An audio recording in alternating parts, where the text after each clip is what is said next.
Ya, teman-teman, kembali dengan saya Wayan Supriyanta. Nah, hari ini saya mau bercerita tentang biografi Jenderal Sudirman. Oke, ikuti ya ceritanya.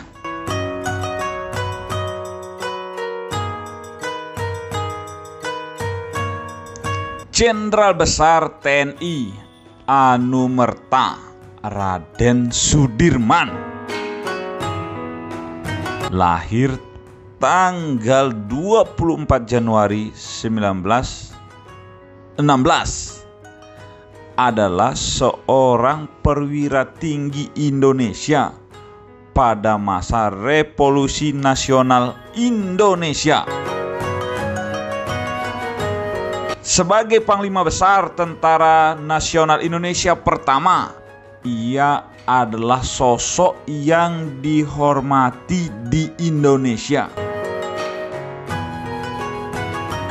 Terlahir dari pasangan rakyat biasa di Purbalingga,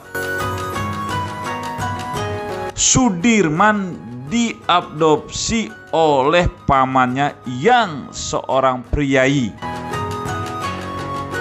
Setelah keluarganya pindah ke Cilacap pada tahun 1916, Sudirman tumbuh menjadi seorang siswa rajin. Ia sangat aktif dalam kegiatan ekstrakurikuler, termasuk mengikuti program kepaduan yang dijalankan oleh organisasi Islam Muhammadiyah.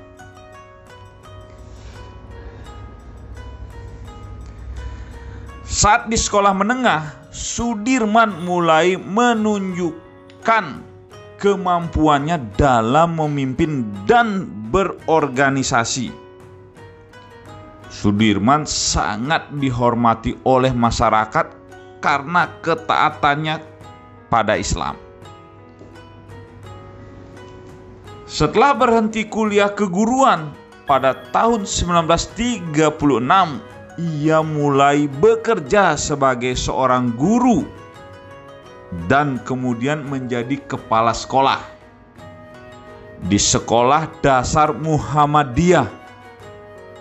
Ia juga aktif dalam kegiatan Muhammadiyah lainnya dan menjadi pemimpin kelompok pemuda Muhammadiyah pada tahun 1937.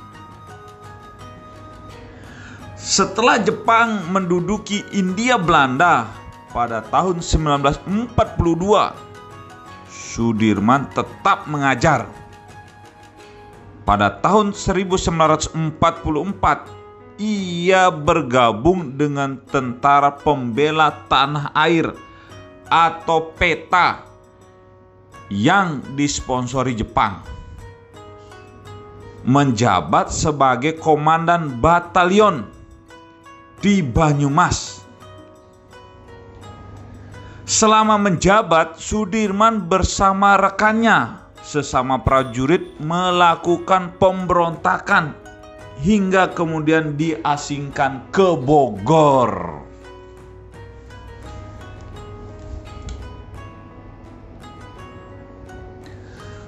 Setelah Indonesia memproklamirkan kemerdekaannya pada tanggal 17 Agustus 1945, Sudirman melarikan diri dari pusat penahanan, kemudian pergi ke Jakarta untuk bertemu Presiden Soekarno. Ia ditugaskan untuk mengawasi proses penyerahan diri tentara Jepang di Banyumas yang dilakukan setelah mendirikan divisi lokal Badan Keamanan Rakyat. Pasukannya lalu dijadikan bagian dari divisi 5 pada tanggal 20 Oktober oleh Panglima Sementara Orip Sumoharjo. Dan Sudirman bertanggung jawab atas divisi tersebut. pada tanggal 12 November 1945 dalam sebuah pemilihan untuk menentukan Panglima Besar TKR di Yogyakarta, Sudirman terpilih menjadi Panglima Besar, sedangkan Arif yang telah aktif di militer sebelum Sudirman lahir menjadi Kepala Staf. Sembari menunggu pengangkatan, Sudirman memerintahkan serangan terhadap pasukan Inggris dan Belanda di Ambarawa. Pertempuran ini dan penarikan diri tentara Inggris menyebabkan semakin kuatnya dukungan rakyat terhadap Sudirman. Dan ia akhirnya diangkat sebagai Panglima Besar pada tanggal 18 Desember. Setelah 3 tahun berikutnya, Sudirman menjadi saksi kegagalan negosiasi dengan tentara kolonial Belanda yang ingin kembali menjajah Indonesia.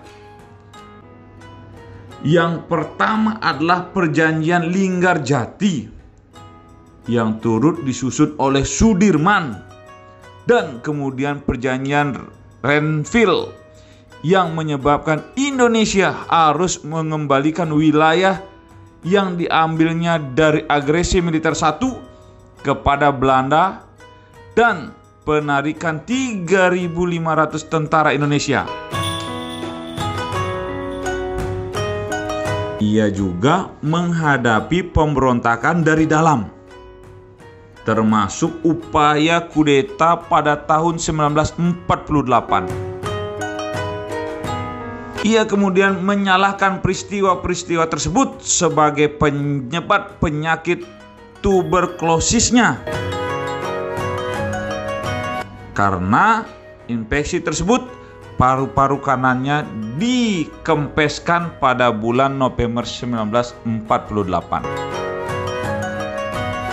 Pada tanggal 19 Desember 1948, beberapa hari setelah Sudirman keluar dari rumah sakit, Belanda melancarkan agresi militer 2 untuk menduduki Yogyakarta. Pada saat pemimpin politik berlindung di Keraton Sultan, Sudirman beserta sekelompok kecil tentara dan dokter pribadinya melakukan perjalanan ke arah selatan dan mulai perlawanan gerilya selama 7 bulan. Awalnya mereka diikuti oleh pasukan Belanda, tetapi Sudirman dan pasukannya berhasil kabur dan mendirikan markas sementara di Sobo di dekat Gunung Lawu.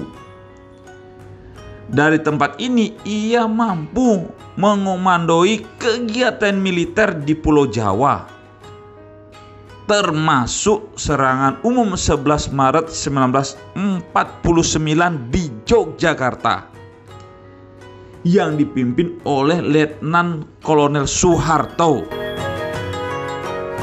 Ketika Belanda mulai menarik diri, Sudirman dipanggil kembali ke Yogyakarta pada bulan Juli 1949.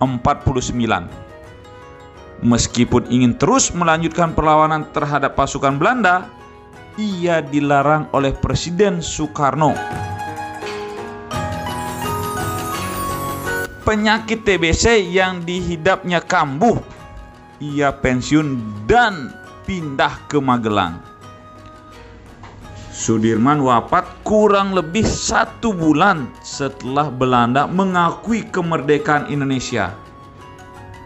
Ia dimakamkan di Taman Makam Pahlawan Semaki, Yogyakarta.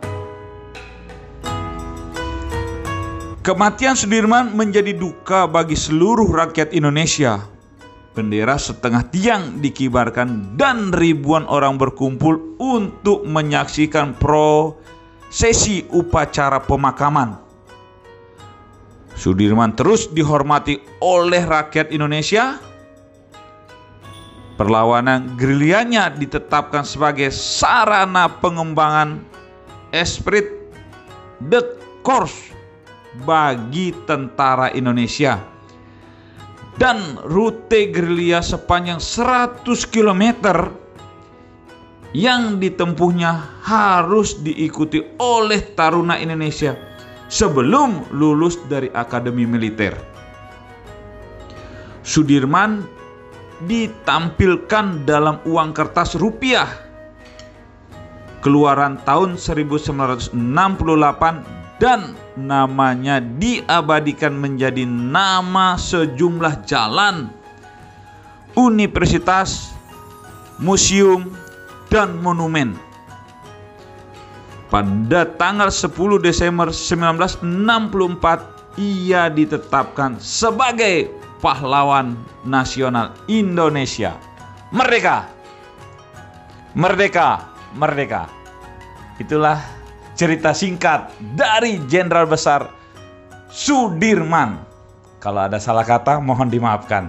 See you at the top. Sampai ketemu di puncak. Top.